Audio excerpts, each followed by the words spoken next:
Hey guys, welcome to Vulnerable Mondays with Mo. Except today it's Tuesday. Yesterday was my daughter's last day of winter break, and just felt like the need to finish taking that break, taking the rest. I've been fighting a head cold now for a few days, and it's definitely turning into a sinus infection, and I'm just extra vulnerable and emotional. My daughter and I really haven't slept well in the last few nights because of some storms I've passed through in the evenings and the middle of the night here. And my house, you hear everything. And so it's not really good insulation. So, like, all the wind and the storms and the rain, like, you just hear all of it. And it just can wake you up and keep you awake. And, we also had the power go out yesterday. And it just wasn't the day for Vulnerable Mondays with Mo, simply enough. And today was her first day back to school, and it was a really rough morning. She did not want to go. Just like any kid, you've been on break, you don't want to go back to school and start that routine. So it was a really rough morning, and it was, I've always talked about like divine timing and universal timing. And I have Adele's new album. Absolutely in love with it. I have it on CD, I have the vinyl, and I also have it on my phone. I'm obsessed. Because her lyrics, her words make sense to what's going on in life. Some of my favorite songs is I Drink Wine and Easy on Me. But the song came on today and it was just really needed. Because I'm extra vulnerable. I'm extra vulnerable and extremely emotional and overwhelmed. And I started out 2022 just a few days ago, knowing exactly where I needed to be and my purpose and what I needed to work on. And then I got this head cold, and I've been sick, and I've been extra tired, and not many people know that I also battle MS. And I've just really been in a slump, and it's like, wow, like we're just kicking off the new year, and I'm in a slump. Not just mentally, but physically with my health, and also financially. Finances suck right now. Fucking suck. And with all that being overwhelming, and then being a mom and just trying to keep the magic and spark alive in a 5-year-old, it's a lot. It's a lot to take on. And it's hard. If you see this little dog here, it's not little, but this is Lily. She's my emotional support animal, and she's just been really close to me the last 2 days. She knows I'm really anxious and in my feelings, and just a lot going on. So, divine timing. Adele's song, My Little Love, came on the CD this morning on our drive, and it was just perfect timing because my little one was screaming and crying in the car. I was overwhelmed and sick and having to take a day off of my day job today just because I genuinely just didn't feel like I could give 110% at all today. And because I feel nauseous and head cold is just awful and absolutely exhausting, I just didn't feel like I could be present today anywhere. And I've been really in my feels, which has been hard because it's been such a yin and yang in my emotions. And so Adele's song My Little Love came on, and if you are a mom of any kind, single, married, doesn't matter your title as a mom, you're a mom, and you listen to the song My Little Love, it really does pull at your heartstrings. There's a verse in there that really got to me today and made me even more vulnerable. She says, I don't recognize myself in the coldness of the daylight, so I ain't surprised you can read through all my lies. I feel so bad to be here when I'm so guilty. I'm so far gone, and you're the only one who can save me. And that really pulled at me because that's my daughter. She saves me on a daily basis. Last night, we went to dinner with my parents, and I talked about my finances and how I'm still struggling, and it really took a lot out of me to lose my business in 2020. And then having to regain my brand and not have any money in the bank and rebuild has been extremely difficult, because every penny I make goes right back into my kid. Every penny, whether it's to school or to dance class, to new clothes, to Christmas, to birthdays, or even just simply just doing things for her just because she's a kid and she deserves to have some just because moments. There hasn't been a lot of time to save, and we're now in the new year, and I would have thought by now things would have shifted, would have been different, and I've had to look at all the things that are different just to get by right now, because my finances, again, are still extremely tight and really poor, and it was weighing on me.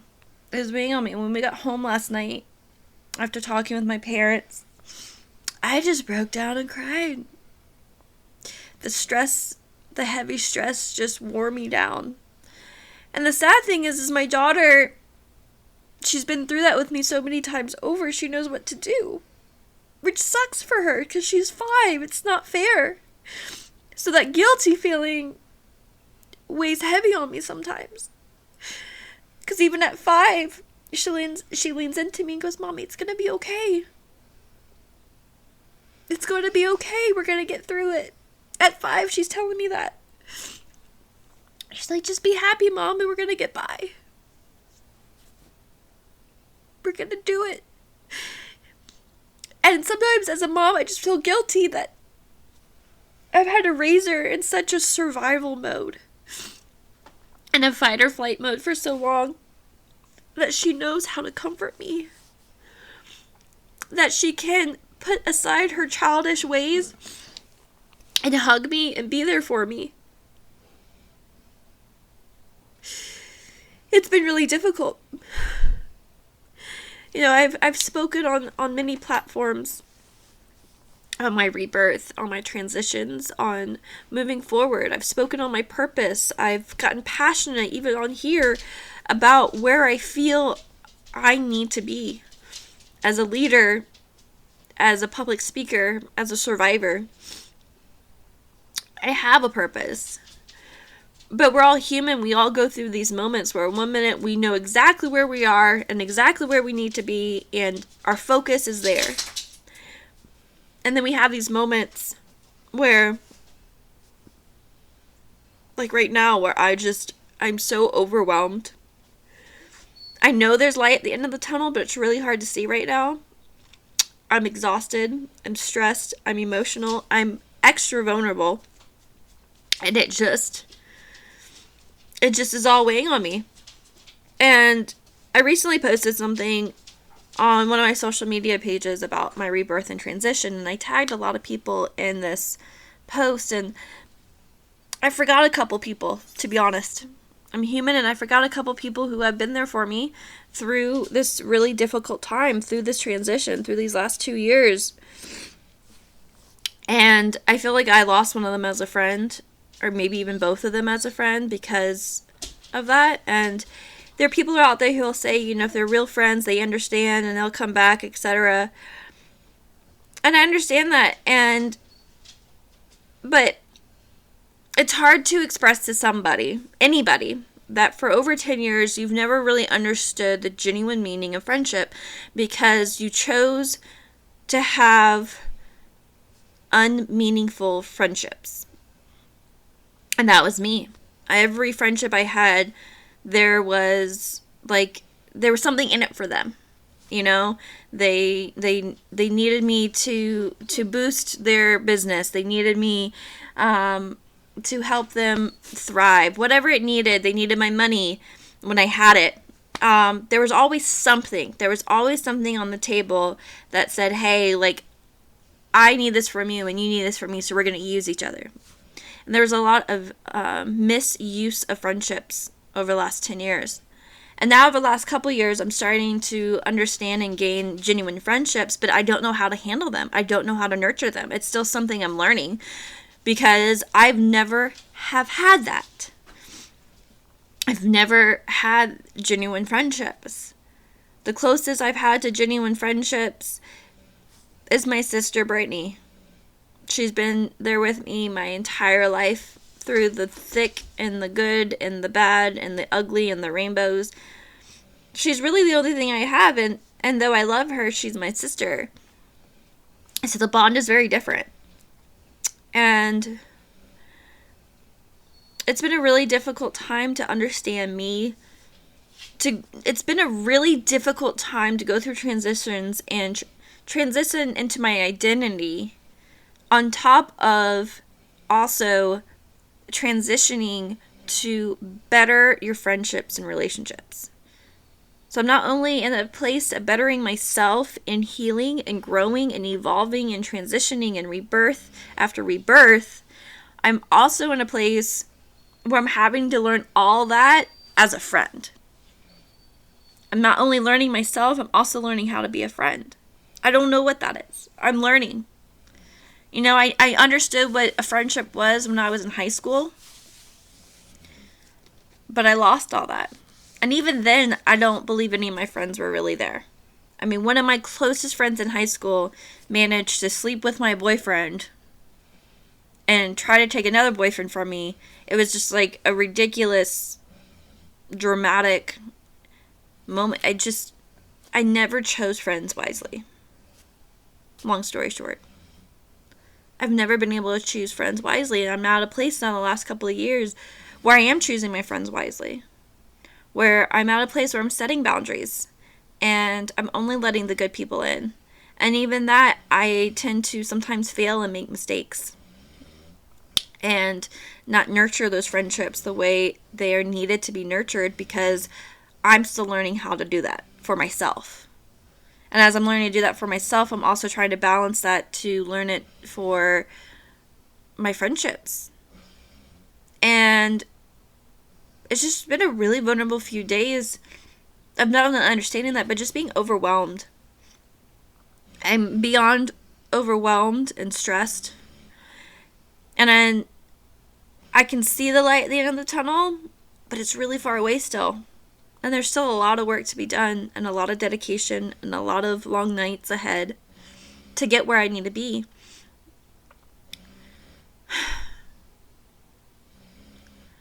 Some days are just harder than others, because we're human. We're human, and it's okay. I'm just in that kind of funk. It's not a funk I would like to be in the beginning of the year. It's a funk I would have rather been in like a month ago. But it's a funk. You know, only a couple people know what's really going on in my personal life, and I'm okay to bringing this up now because I might as well just get it off my chest to just bring the truth in. Did I find someone new shortly after leaving my last relationship? Yes. Is he the one? Yes. Are we planning our future together? Yes. Are we planning to move in to a new home together? Yes.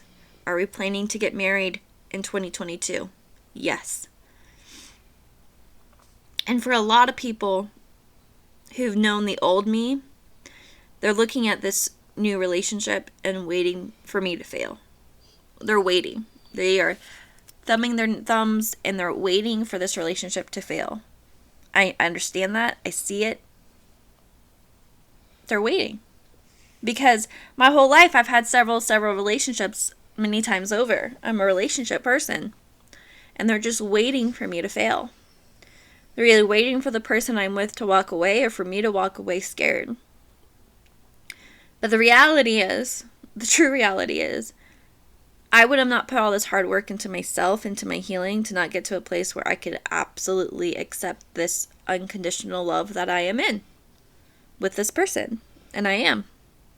So there is no failure. There is no walking away. There is no end. There's no dead end. We have laid out the map of our life, and we've laid out our past to each other. And we're at a place where we just know. You hear this all the time from especially older couples. You know, oh, we dated a month and we just knew. And we've been together now 30 years. Well, that's kind of my story now. And I'm okay with that. I'm celebrating that. I dated this person for a month, and I just knew. I just knew this person was going to be in my life for the rest of my life. And he was part of my change. He was part of my evolvement. He was part of my transitions. He was part of my rebirth. He's part of me. And we've had some ups and downs, and especially over the last several weeks with our finances, because his finances are going towards the new house. My finances are going to where we are living now. And then then we're balancing our finances for a little one. And it was really stressful last night. I came home, and when I started crying, he was here. And I just broke down. I was like, I am so sorry. I don't have a way out, and that we have to just work through this. And I'm so sorry I don't have an answer. And I'm so sorry I couldn't get resources that were needed for us to thrive or survive. And now we're having to live off SpaghettiOs for 2 weeks until we figure it out.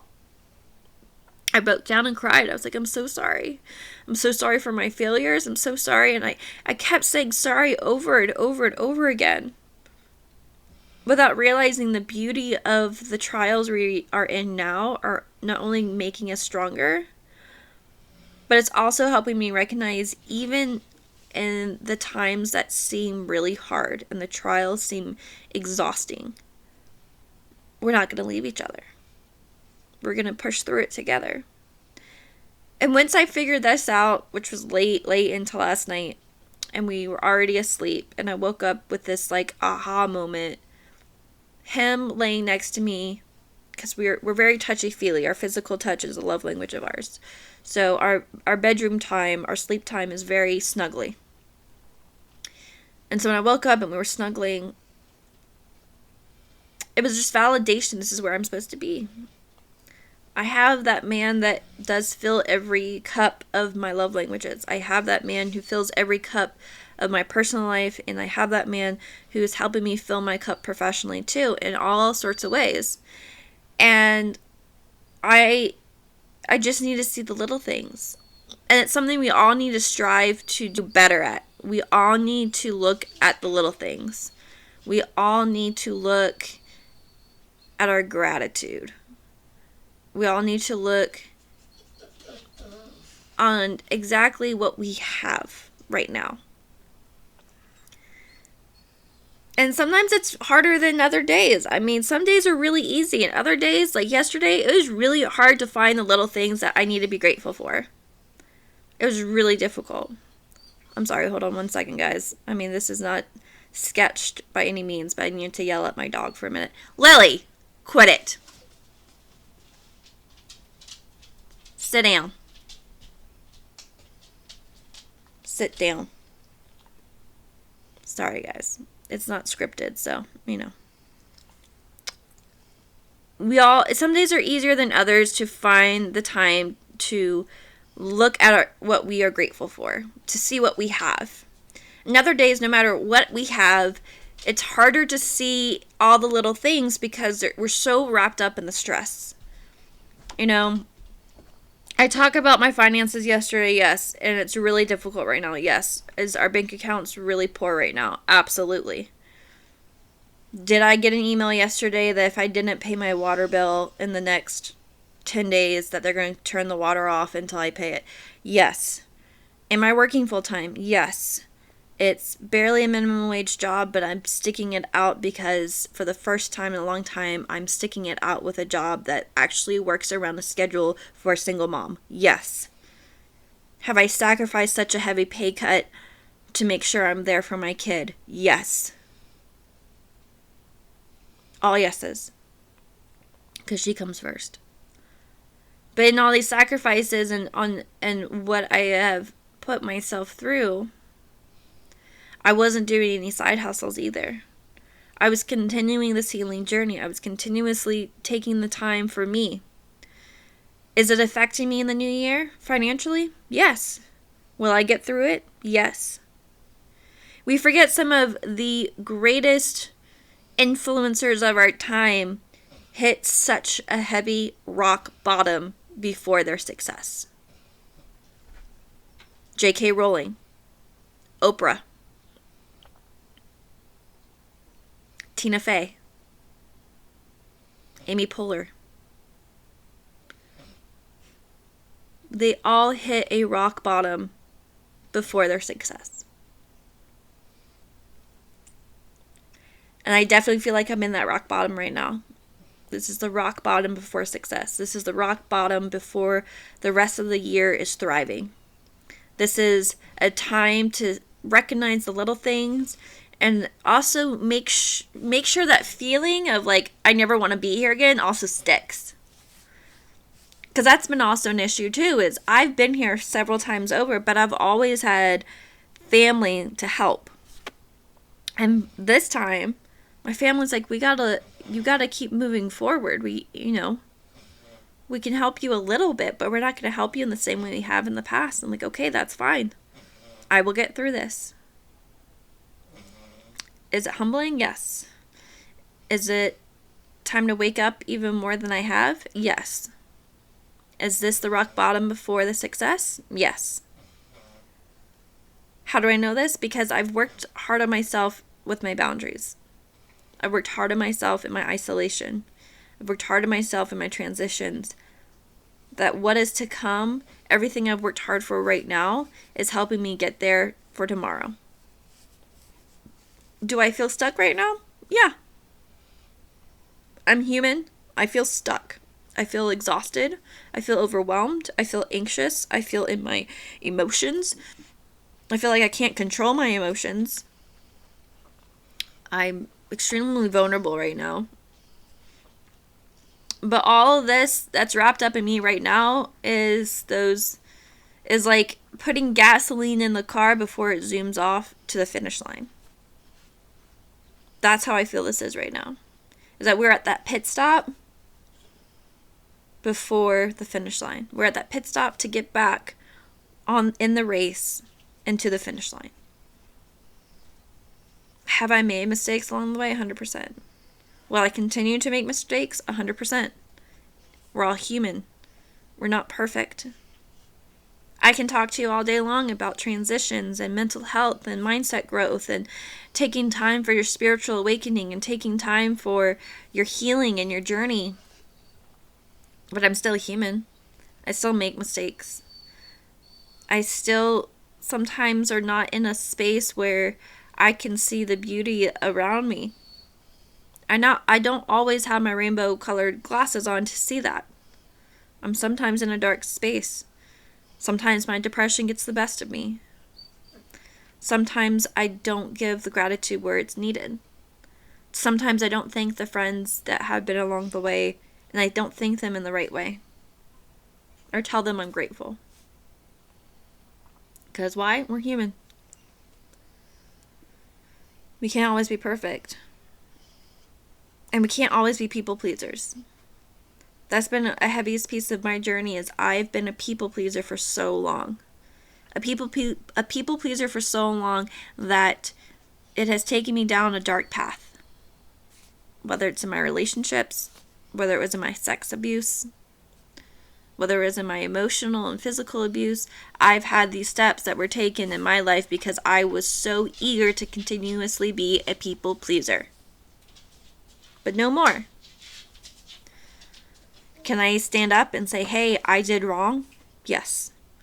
Can I stand up and say, hey, can you please forgive me for what I've done? Yes. Can I forgive myself? Yes. But not everyone's going to want to forgive you. Not everyone's going to want to be part of this journey.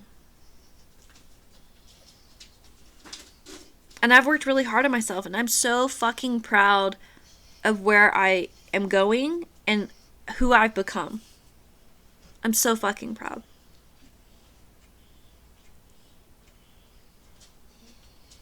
And I know there's people out there who are proud of me, and there are people out there who don't understand my growth. Who will always see me for who I was and not who I've become. And I have to accept that too. And that's hard. Because sometimes when you run into those people who only see you for your past, You kind of want to shake them, don't you? You kind of want to shake them like, no, look at me, like I'm different. Please see the growth. Please see my transition. But it's not up to me for them to see that.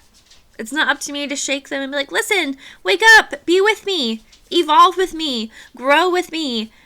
That's not always going to happen that way. And so I leave you here today with these thoughts. It's okay as a mom to have really rough days, mentally rough. It's okay as a mom that you've taught your kids to emotionally support you when you're down, especially those of the single parents. Because we've grown such a strong attachment to our kid. Don't feel guilty that they understand you more than you understand yourself. You brought them into this world. They were in your womb for so long. They were able to feel your soul. For 9 months, they grew with you. And for years to come, they grow with you. It's okay that not everyone's going to understand you or your journey or your growth. It's okay to ask for forgiveness and not get it in return. Respect their decision and move on. It's okay to be emotionally exhausted and be in a funk. But what's not okay is staying in it. Be in it for a few days, sure. Cry it out, sure. But don't stick in it. Don't stick in the funk. Keep going. Keep moving forward. Get back on the saddle. Get back in the race. Take your pit stop. See what that pit stop is there to teach you. Understand the lessons that are there for you presently at that pit stop. But then get back in the race. Get to that finish line. And when you get to that finish line, guess what? That was only race 1, 2, 3, or 4. There's new races ahead. There's new tracks ahead of you that you need to take on. They're all just separate races in one, but we have to keep going. We have to keep moving. The moment we stay stuck is the moment we don't see ourselves for our fullest potential. Is the moment we have allowed the darkness to take over our mind. The moment we refuse to move forward is the moment we have given up. And we don't want to be there, do we? No. Don't give up. I want to give up right now. I'm exhausted. Between my finances being just being depleted, to not getting a lot of sleep the last few nights, to having an extreme head cold, to my MS flaring up. God, I would love to just give up. Like, all right, this is it. This is all I can do. I'm going to keep this minimum wage job and I'm just going to keep going. No. No. You are more than that. You are more than your MS. You are more than the exhaustion of motherhood. You are more than the financial status that you are in now. You're more than that. I'm talking to you. You are more than your own expectations. Believe in yourself. Move forward. You got this. And if you're ever feeling lonely, just come listen. I'm here every Monday, or sometimes Tuesday, and sometimes Thursday. But I'm here. And for those who listen, I'm so grateful for you. Because you are part of that stepping stone for me. To get to that place. To really talk loudly about being a badass warrior. You're helping me get to that place to talk about what it really means to survive. from abuse. Those who are listening are helping me know that my tiny voice does matter. And I will get to that space to speak loudly and proudly on life. And if I'm helping you, awesome. If you're just here to listen, great. I don't mind. I appreciate you all, and have a beautiful, exciting, adventurous week ahead. This is the new year. Let's keep going. Time to thrive.